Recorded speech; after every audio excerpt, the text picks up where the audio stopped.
Hello and welcome to the virtual world of English. I hope all of you are doing good. आप सभी लोग अच्छे होंगे।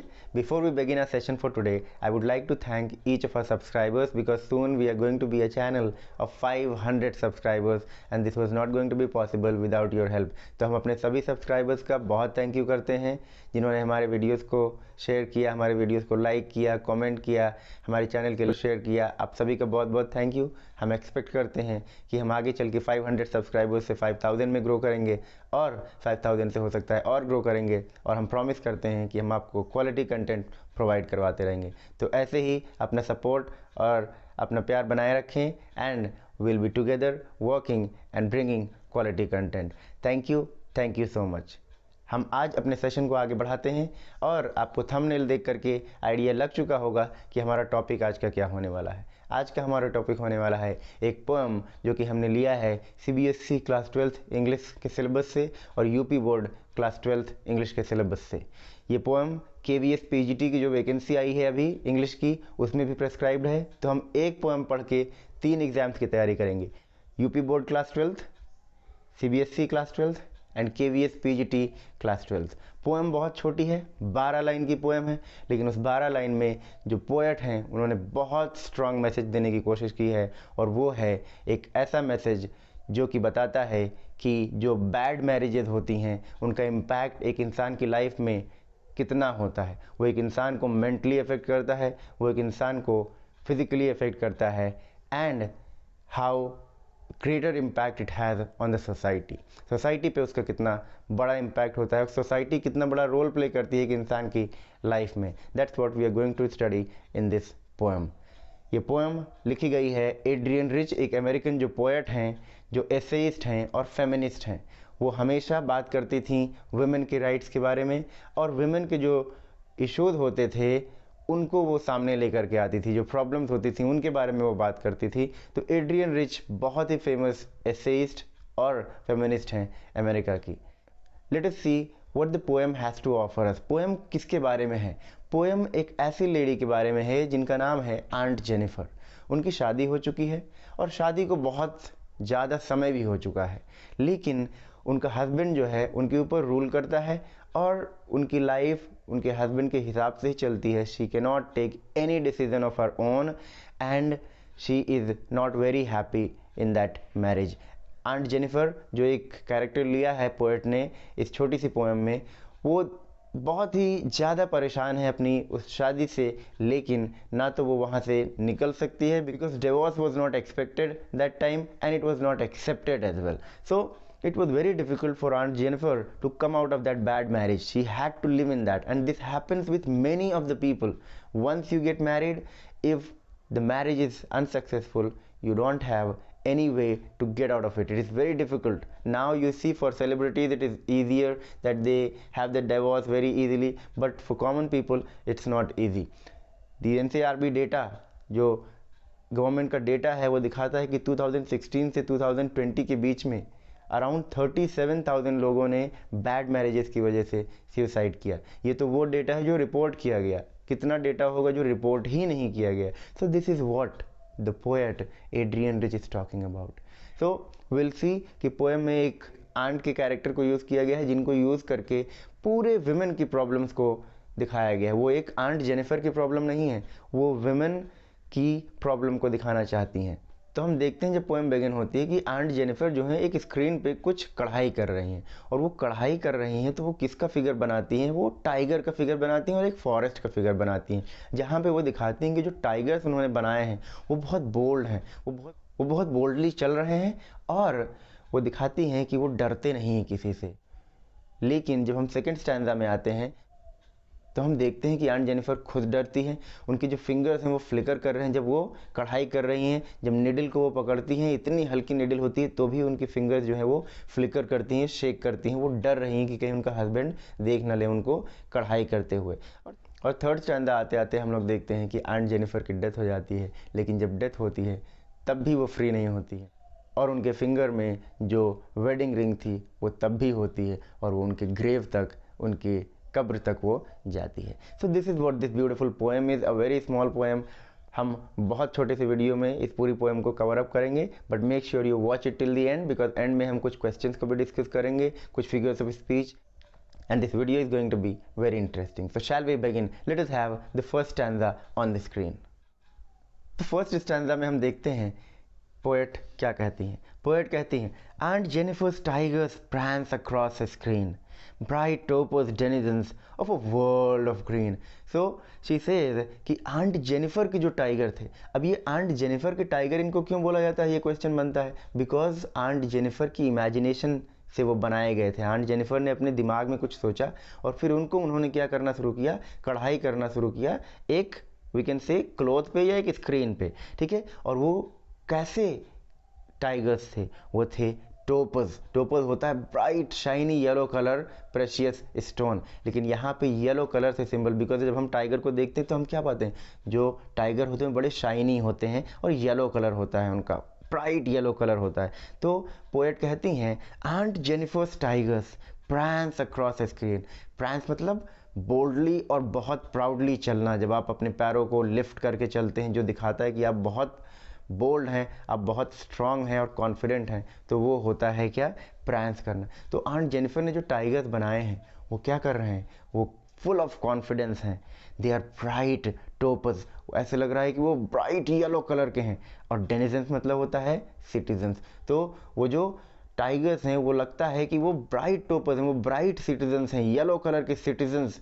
Citizen क्या होता है, सिटीजन का मतलब होता है जो एक जगह पे नागरिक जो रहता है उसको सिटीजन बोलते हैं. Of world of green, world of green over here is being referred to the forest. Aunt Jennifer ने फॉरेस्ट का भी सीन बनाया है, कुछ ट्रीज को बनाया है और उसके बीच में कुछ टाइगर्स को बनाया है. तो आंट जेनिफर के टाइगर बहुत ज़्यादा वो बोल्ड दिखाई दे रहे हैं और फुल ऑफ कॉन्फिडेंस दिखाई दे रहे हैं, जो कि आंट जेनिफर नहीं थी. आंट जेनिफर चाहती थी एक स्ट्रांग इंसान बनना, एक बोल्ड इंसान बनना, लेकिन वो बन नहीं पा रही थी. इसीलिए हो सकता है वो अपनी इमेजिनेशन को, उनकी जो डिज़ायर्स हैं वो उस क्लोथ पे क्या कर रही हैं, उनको एम्ब्रॉयडर कर रही हैं. Bright topaz denizens of world of green, it seemed as if the tigers of aunt Jennifer were citizens of world of green. World of green is being referred to forest. ये notes बनाते रहिए आप, please keep making notes. They do not fear the man beneath the tree. और जो tigers हैं aunt Jennifer के, वो डरते नहीं हैं. कुछ मेन के भी फिगर्स आंट जेनिफर ने बनाए हैं अपनी उस स्क्रीन पे, जो कि कौन हो सकते हैं, हंटर्स, जो रेडी हैं टाइगर्स को हंट करने के लिए. लेकिन जो टाइगर हैं आंट जेनिफर के, वो डरते नहीं हैं उनसे. They pace in sleek chivalric certainty. Certainty मतलब होता है बहुत ज़्यादा कॉन्फिडेंस. तो जो टाइगर्स आंट जेनिफर ने बनाए हैं वो चलते हैं स्लीक शिवलरिक वे में. शिवलरिक वे होता है एक ऐसा बिहेवियर जो वुमेन के प्रति बहुत रेस्पेक्टफुल होता है.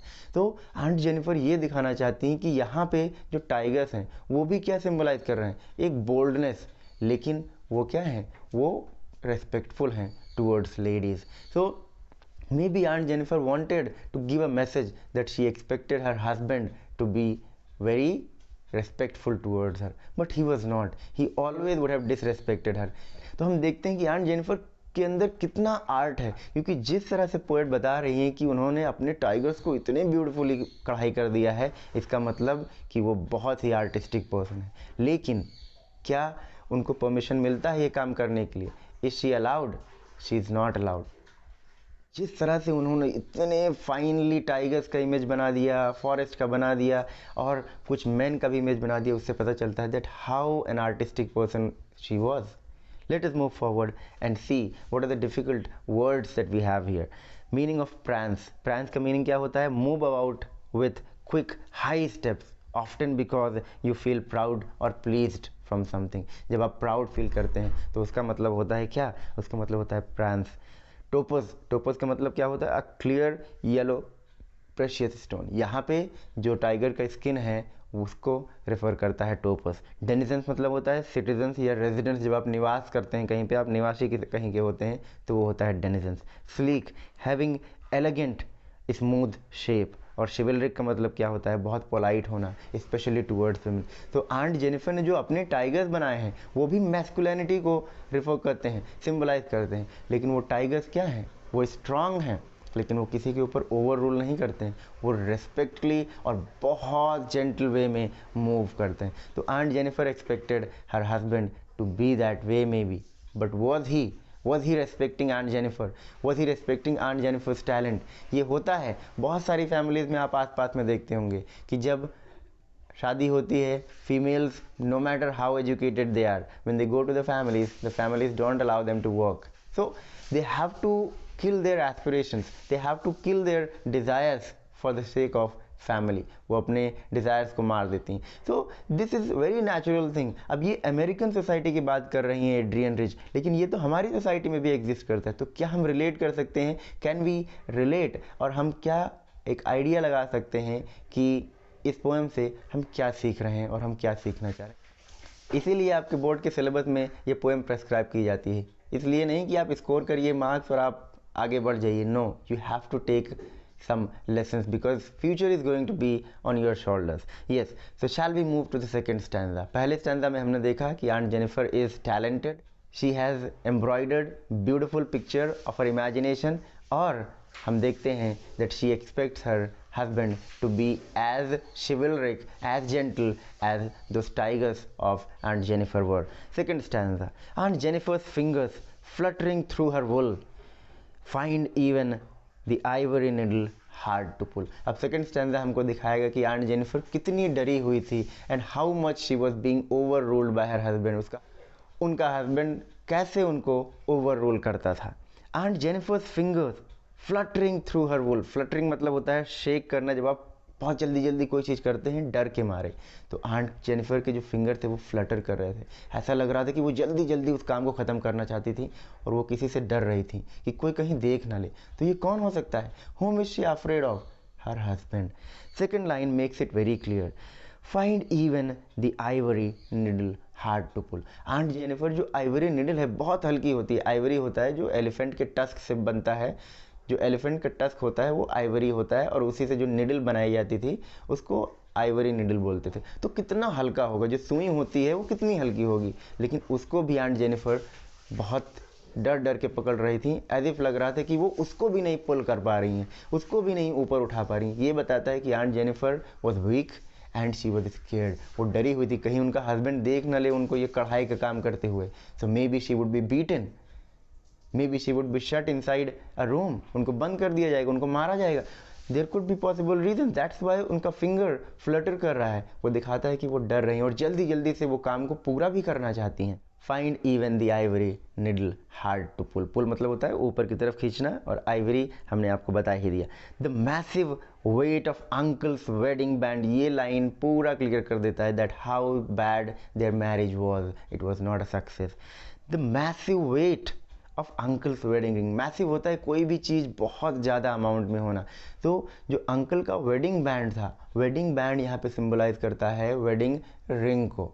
ठीक है, तो लाइन को बहुत ध्यान से ऑब्जर्व करिएगा. क्या कहती हैं पोएट? पोएट कहती हैं अंकल्स वेडिंग बैंड. वो अंकल का वेडिंग बैंड था, अंकल की वेडिंग रिंग थी, उसको आंट जेनिफर ने कभी अपना नहीं एक्सेप्ट किया था because that marriage was not on mutual terms. तो वो लाइन फिर से हम रिपीट करते हैं. The massive weight of uncle's wedding band. ऐसा लग रहा था वो जो वेडिंग बैंड है वो वेडिंग रिंग कितनी भारी होगी, बहुत हल्की होगी, एक रिंग है, लेकिन ऐसा लग रहा था कि वो कितना हैवी है और वो हैवली आंट जेनिफर के फिंगर पे बैठा हुआ है. बिकॉज वो जब भी उस फिंगर को देखती वो रियलाइज़ करती कि वो बंधी हुई हैं, वो आज़ाद नहीं है, शी इज़ नॉट फ्री. तो वो बहुत हैवी लग रहा था आंट जेनिफर को. था तो बहुत हल्का लेकिन वो बहुत ज़्यादा हैवी था आंट जेनिफर के लिए. Whenever she would want to break from that marriage, वो वेडिंग रिंग उनको हमेशा याद दिलाता है that you can not break from the marriage, you can not have your own life because that was the time when divorce was not possible. Sits heavily upon aunt Jennifer's hand. वो जो wedding ring थी बहुत ज़्यादा उनको अपनी problems की याद दिलाती थी हमेशा, लेकिन ये भी याद दिलाती थी कि वो वहाँ से निकल नहीं सकती हैं. And this shows that how a difficult situation aunt Jennifer was in. So see what beautiful lines are this. कितने ब्यूटिफुली जो पोएट हैं उन्होंने इस टॉपिक को हमारे सामने और इस इशू को हमारे सामने प्रेजेंट किया है. Let us move forward and see the third stanza. When aunt is dead her terrified hands will lie. So when aunt is dead her terrified hands will lie. So अब ये बताता है कि आंट जेनिफर उसी problem में what happens, she dies, वो मर भी जाती हैं. So she grows old, she dies, but do the problems of her life end? क्या उनका हस्बैंड कभी भी उनको समझ पाता है?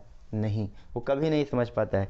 हर टेरिफाइड हैंड्स विल लाई, जब उनकी डेथ हो जाएगी तब भी उनके हैंड्स को आप देखेंगे, और वो हैंड ही की बात नहीं कर रहा है, पूरी बॉडी की बात कर रहा है. आंट जेनिफर डरी हुई लगेंगी. Even after her death, after death person is free. लेकिन जो आंट जेनिफर है, उनकी लाइफ में प्रॉब्लम्स इतनी ज़्यादा थी और उनको इतना ज़्यादा डर था अपने हस्बैंड का, that she will lie as if she is scared even after her death. ऐसा लगेगा कि वो मरने के बाद भी डरी हुई हैं. और still ringed with ordeals she was mastered by. Ordeals होते हैं जब वो बैड एक्सपीरियंस आपके लाइफ के होते हैं, तो ऐसा लगेगा कि वो अभी भी बंधी हुई हैं, क्योंकि जब वो ग्रेव में जाएंगी, जब अपनी कब्र में जाएंगी, तो भी जो वो वेडिंग बैंड है वो नहीं निकलेगा, वो जो रिंग है वो नहीं निकलेगी. और वो रिंग क्या दिखाता है, उनके बैड एक्सपीरियंस को सिंबलाइज करेगा, और वो दिखाएगा कि जो प्रॉब्लम्स थी उनकी लाइफ में, जिसके द्वारा वो मास्टर कर ली गई थी, and her life was not out of her husband's will. Without her husband's will she had no life. उनकी कोई लाइफ नहीं थी उनके हस्बैंड के लाइफ के अलावा. तो she was mastered bye her husband, she was scared of her husband. तो वो हमेशा के लिए ऐसा लगेगा कि वो बंधी हुई हैं, और उनके हैंड्स मरने के बाद भी ऐसा लगेगा कि उनकी हैंड, उनकी बॉडी क्या है, टेरिफाइड है, डरी हुई है. लेकिन जो टाइगर्स वो बना करके जाएंगी, जो उनकी क्रिएशन होगी टाइगर्स की, क्या वो भी डरे होंगे? Let us see. The tigers in the panel that she made will go on prancing, proud and unafraid. तो आंट जेनिफर खुद तो फ्री नहीं हो पाई, लेकिन उन्होंने इमेजिनेशन जो की वो थी एक फ्री क्रिएचर की. तब उन्होंने बनाए टाइगर्स. तो उनके टाइगर्स जो उन्होंने बनाए थे, जिन्होंने कढ़ाई की थी, वो रहेंगे और वो फ्री रहेंगे, और ऐसा लगेगा कि वो फ्रीली मूव कर रहे हैं, और वो हमेशा आंट जेनिफर की क्रिएशन को दिखाएंगे. So she will die but her art will live. This shows that Aunt Jennifer was in a bad marriage, but she tried, though she could not get out of that. लेकिन वो imagination को कढ़ाई के द्वारा एक cloth पे उतारती हैं, and that imagination lives. So that desire for freedom, एक जो desire है अपनी identity का, ये पोएम हमको वो दिखाती है कि आप स्ट्रगल करते रहें, आप कोशिश करते रहें. Maybe one day you will get success. Aunt Jennifer को कोई हेल्प नहीं मिला, maybe that was the reason she was not able to come out of that. बहुत सारे वेरियस रीजंस होते हैं, आप किसी को एक्सप्लेन नहीं कर सकते हैं, but you can see what a beautiful poem this was. 12 lines, लेकिन 12 लाइन्स में एक बहुत ही इंपॉर्टेंट मैसेज हमको इस पोएम से मिलता है. सो will C a few difficult words in the third stanza. Terrified क्या दिखाता है? Very afraid. जब आप किसी से बहुत ज़्यादा डरे होते हैं वो होता है टेरिफाइड. रिंग मतलब होता है बंधे होना, ठीक है. Panel over here what it refers to, a flat section जिस पे आप कुछ बनाते हैं या लिखते हैं. और prancing मतलब होता है to move about in confident manner, and mastered मतलब होता है टू कंट्रोल. तो aunt Jennifer was controlled by home? By her husband, by the societal norms, not only by husband. Society में जो नॉर्म्स होते हैं, अगर जो हमने ये किया तो लोग क्या कहेंगे, अगर जो हमने ये किया तो लोग क्या कहेंगे, and that is why you end up messing your life. That is what happened with Aunt Jennifer. So this was the poem. अब हम जल्दी से एक स्लाइड में देखते हैं कि इसमें जो फिगर्स ऑफ स्पीच हैं, क्योंकि ये पोएम में बहुत अच्छे फिगर्स ऑफ स्पीच यूज़ किए गए हैं, वो क्या हैं. लेट अस सी स्टैंजा वाइज. लेकिन उससे पहले हम देख लेते हैं कि इस पूरी पोएम की राइमिंग स्कीम क्या है. इस पूरी पोएम की राइमिंग स्कीम है AABB.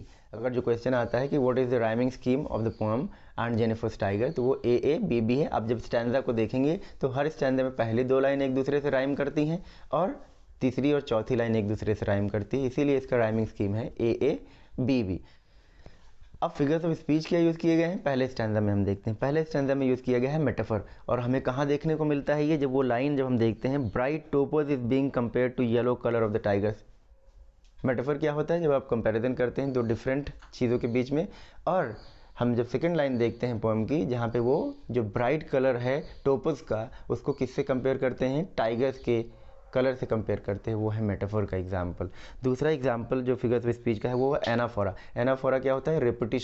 Repetition of word in consecutive lines. तो हम देखते हैं, they do not fear, they pace in sleek, so that line where they and they word is repeated, that is example of anaphora. Please keep a note of this. You can take a screenshot or write it in your copy. आप अपनी copies में लिख सकते हैं.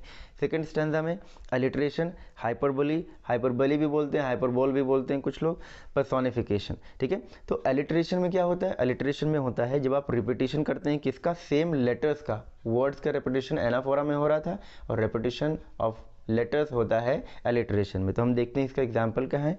Fluttering, fluttering ये है आपका second stanza में, जहाँ पे फ्लटरिंग, फ्लटरिंग एफ वर्ड जो है आपका रिपीट हो रहा है. फिर हाइपरबोली का है. हाइपरबोली होता क्या है? पहली बात, हाइपरबोली होता है जब आप एग्जैजरेट करते हैं, कोई भी चीज़ बहुत बढ़ा चढ़ा करके बोलते हैं, तो वो होता है हाइपरबोली. तो हम देखते हैं वहाँ पे जब जो पोएट हैं वो बोलती हैं massive weight of uncle's wedding band, जब वो एक वेडिंग रिंग के प्रॉब्लम्स और वो जो प्लाइट लेकर के आते हैं एक इंसान के लिए, उसको बढ़ा चढ़ा करके दिखाने के लिए बोलती हैं कि जो रिंग का वेट था वो मैसिव था. तो ये है हाइपरबोली. फिर पर्सोनिफिकेशन क्या होता है? पर्सोनिफिकेशन होता है जब आप एक नॉन लिविंग ऑब्जेक्ट को लिविंग क्वालिटीज़ दे देते हैं, तो वो होता है पर्सोनिफिकेशन. तो वहाँ पे जब वो कहता है the ring sits on finger of aunt Jennifer, तो जो रिंग थी वो बैठी हुई थी. तो जो बैठना जो एक्ट है वो एक एनिमल या फिर एक ह्यूमन बीइंग कर सकता है. यहाँ पे वो लाइन जहाँ पे हम देखते हैं wedding band sits upon aunt Jennifer's hand, aunt Jennifer's hand, ये एग्जाम्पल है पर्सोनिफिकेशन का. थर्ड स्टैंजा में हम आते हैं सिनेक्डकी. सिनेक्डकी क्या होता है? जब आप एक छोटे से चीज़ को लेकर के एक बड़ी चीज़ को सिंबलाइज करते हैं या एक बड़ी चीज़ को लेकर के एक छोटी चीज़ को बताते हैं, तो वो होता है क्या? सिनेक्डकी. तो हम देखते हैं यहाँ आंट जेनिफर के टेरिफाइड हैंड से खाली आंट जेनिफर के हैंड्स को टेरिफाइड नहीं बताने की कोशिश कर रहे हैं, पूरे आंट जेनिफर की बात हो रही है. तो ये है एग्जाम्पल सिनेक्डकी का. और पैराडॉक्स, पैराडॉक्स क्या होता है? जब दो कंट्रास्टिंग आइडियाज़ एक साथ में रखे जाते हैं. जैसे आप देखेंगे जब लास्ट 2 लाइन्स हम देखते हैं तो वहाँ पे बात होती है कि जो टाइगर्स हैं वो फ्री भी होंगे, और उससे पहले एक लाइन में हम देखते हैं कि रिंग्ड वर्ड भी यूज़ किया गया. तो रिंग मतलब होता है बंधे होना, और फ्रीली प्रांस करना इसका मतलब होता है कि आप कॉन्फिडेंट हैं. तो दो कॉन्ट्रास्टिक टर्म्स को साथ में रखा गया. I hope all of you have understood. Question इसमें बन सकता है what is the theme of this poem. तो पोएम का थीम क्या है कि quest for identity, quest for self realization, quest for freedom. जो फ्रीडम का जो डिज़ायर है एक इंसान के अंदर, ठीक है, वो बहुत सारे इश्यूज हैं. And bad marriage and the impact of bad marriage on a person's life is what the theme of the poem is. I hope all of you have understood the poem. Poem आपको समझ में आई है. So please make notes, read once more. How was the video? Please mention it in the comment section. If you feel there is any change that we can bring, हम कुछ और better कर सकते हैं, please give your suggestions. Do like, share and subscribe the channel. Thank you so much.